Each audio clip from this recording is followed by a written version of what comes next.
friends. So again with the sounds of the ocean right behind us, I'm sitting here in my beautiful little tiny home away from home. I had a wonderful night of sleep here. Feel so connected to nature. All I can hear is the ocean crashing waves on the rocks and the sand between my toes and these beautiful rock formations and these beautiful birds that fly by. It's so good to be outside of the city for a while. But sometimes, and I start to realize that more and more, that the city can also be a drain of, of energy, right? It can feed you, well, sure. There's a lot of great things going on in a city like Amsterdam, where I'm from. Lots of nice places to go, great coffee places, lovely people to hang out with, and beautiful streets. I like it all. But then with a sort of developing high sensitivity, well, it can be a bit of a challenge, to maintain my energy and not let it all drift away by by all the energies that are available to you and that are just there in the city. I mean, there are so many people, there are so many movements. It's almost tangible to me, and I'm sure it is for a lot of you as well. If you could see it in colors, it's not that I see it that way, but you can imagine it like that every person has their own world of energy around them. And all these energy lines are just there in the city, especially when you're with hundreds, thousands, or millions of people in a pretty condensed place. It can be very demanding if you're sensitive to that.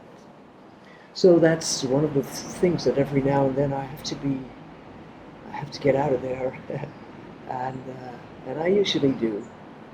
So I just have to be away from it all.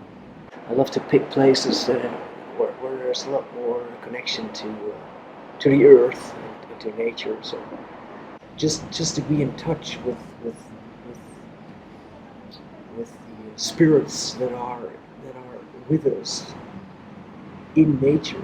Nature beings. There are nature beings everywhere when you're open to that. There are so many places that come to mind when I start thinking of that. Just a couple of days ago, I was in Mexico City, and I was in the one of the main parks there, which is absolutely astonishing. With the old trees, there was one tree in particular that I really felt connected to, and things like that happen to me, and I'm sure that to a lot of you as well.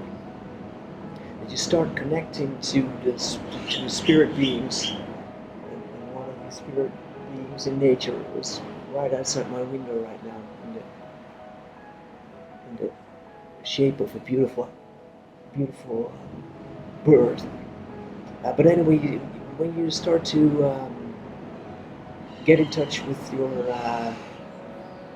your own spirit being, then this whole new area and this whole new worlds of connections become available to you. Because it's all the same, I'm a human expression of source, and this beautiful bird is a bird expression of source, and a tree is a tree expression of source.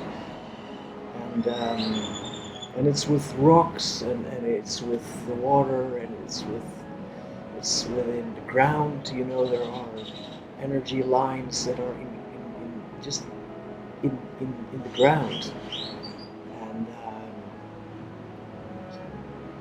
so once you start to reconnect with your source being by letting go of all the layers, then these whole other dimensions and worlds start to open up to you. So I was talking about that tree that I met in Mexico City. I got really emotional. I got tears in my eyes, and I could feel shivers all over my body, especially in my heart region and my back. That's always a sign, for me at least. It's very personal, but for me that is a sign that there is a source connection going on. And this tree was just full of information and full of nature beings, and there were faces in the tree. I don't know if you recognize that, but I'm very sensitive to that as well. That I can spot the beings in a tree, for instance, or in a rock, or in the sky, in clouds, or it's just one of those things that open up to you when you start leading a meditative life, and when you start leading a connected life, when you start remembering your own source being, and when your own source being can find you again. When you're no longer with your head in the sand,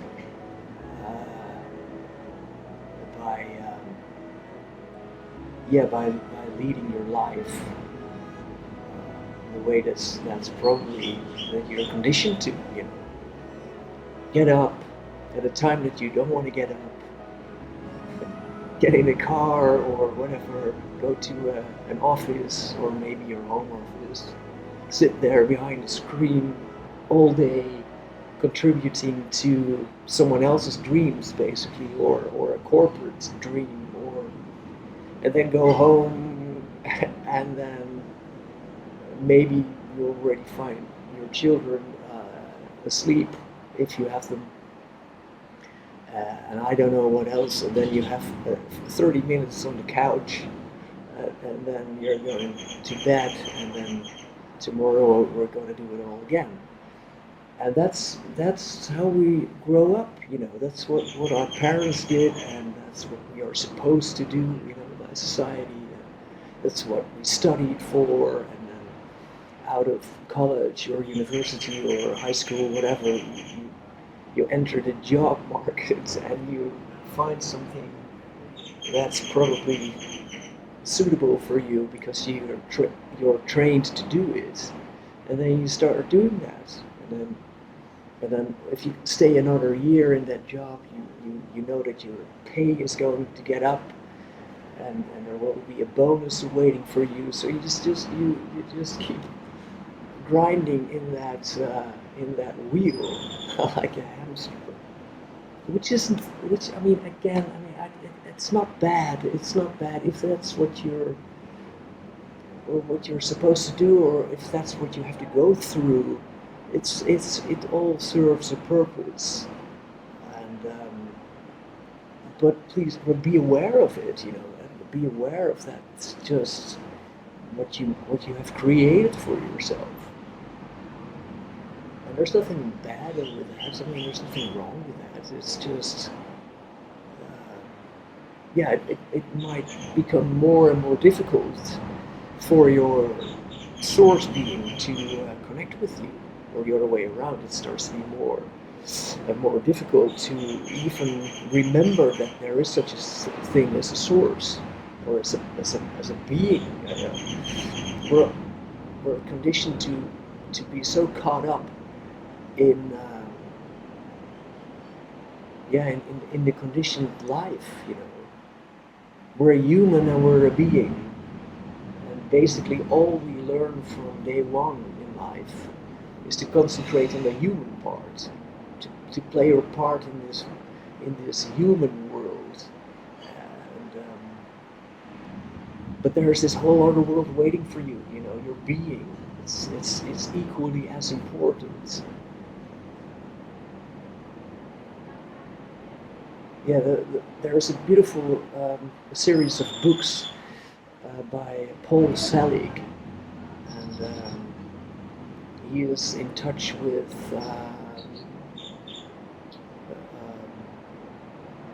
some spirit guides and he translates that into books. And the beautiful thing that I'll always remember from that is that he makes a beautiful distinction between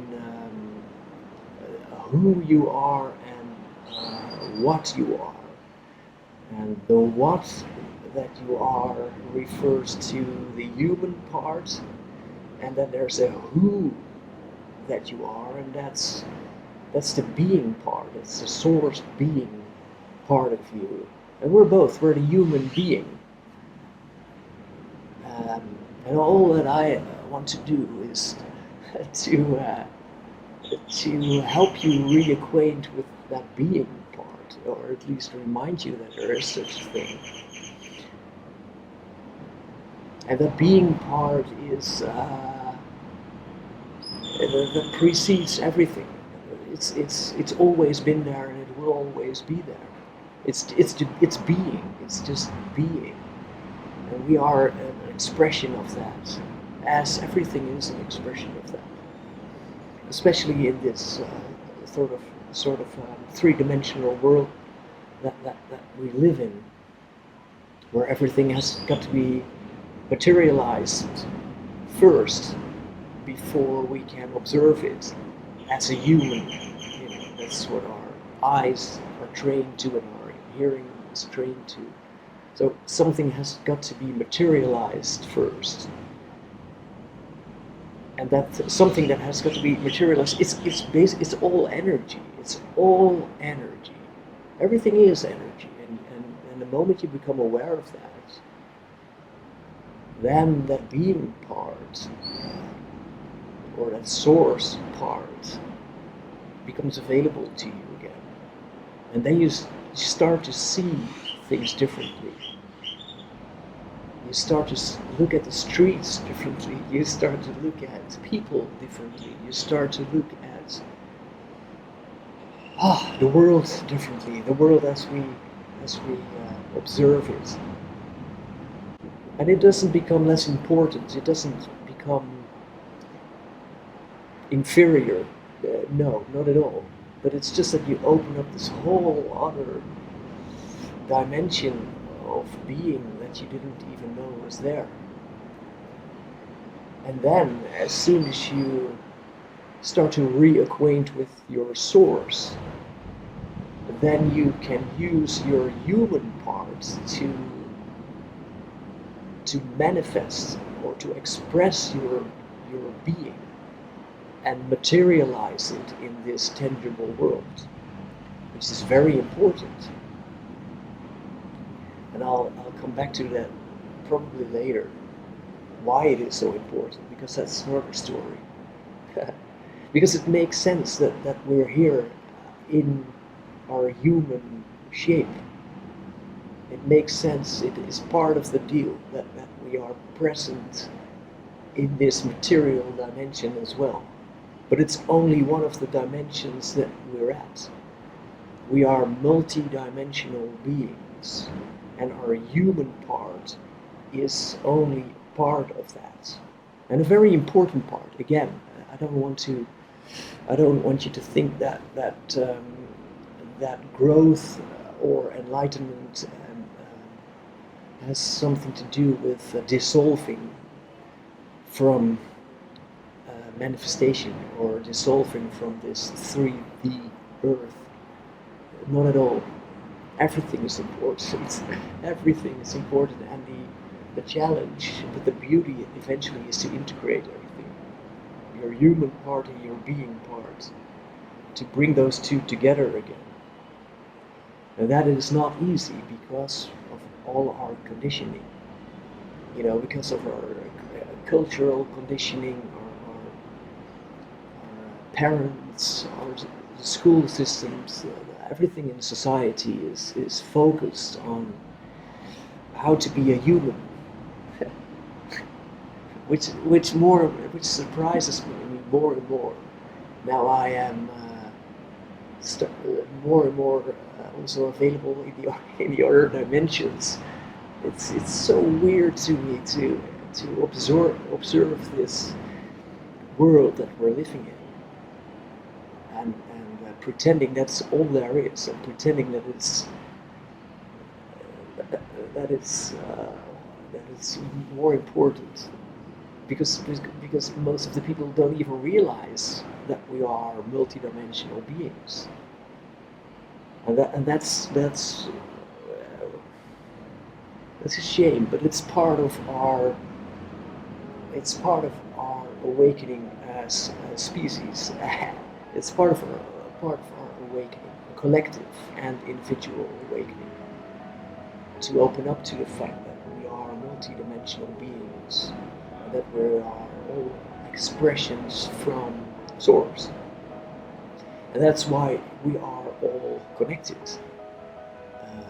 Not in a dreamy way, but basically because there is no other way than to be connected, because we are all Source beings, same Source.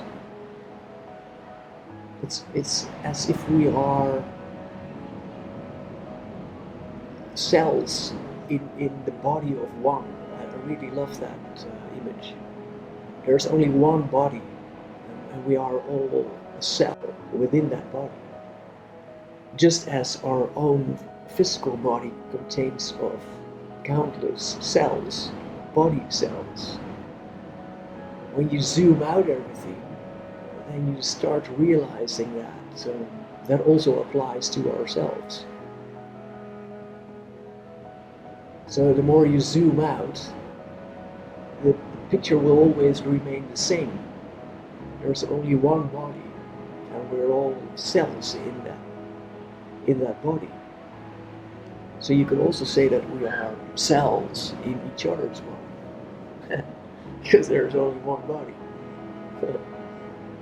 including the trees and including the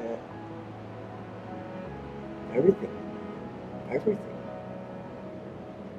including all the energy lines that we are walking through, that we don't observe with our human senses, but that are there, and they are just as real as this camera. And then, coming back to what I was talking about, it's good every now and then to break the habits or the condition by going to places like this, or nature in general, or walk in the park. It's the same thing. It's just, it helps you to remember that there's more to you than the human part. And then it's more and more a matter of discovering that this is just a lifetime, that this human form, this human expression, this is just one lifetime. But beingness or Source is forever. It's not even in time. It's outside of time and space. So it's infinite.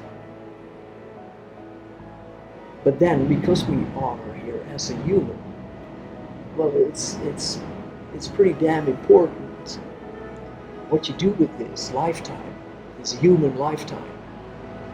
You can either make it the time of your life, or you're doing time for life.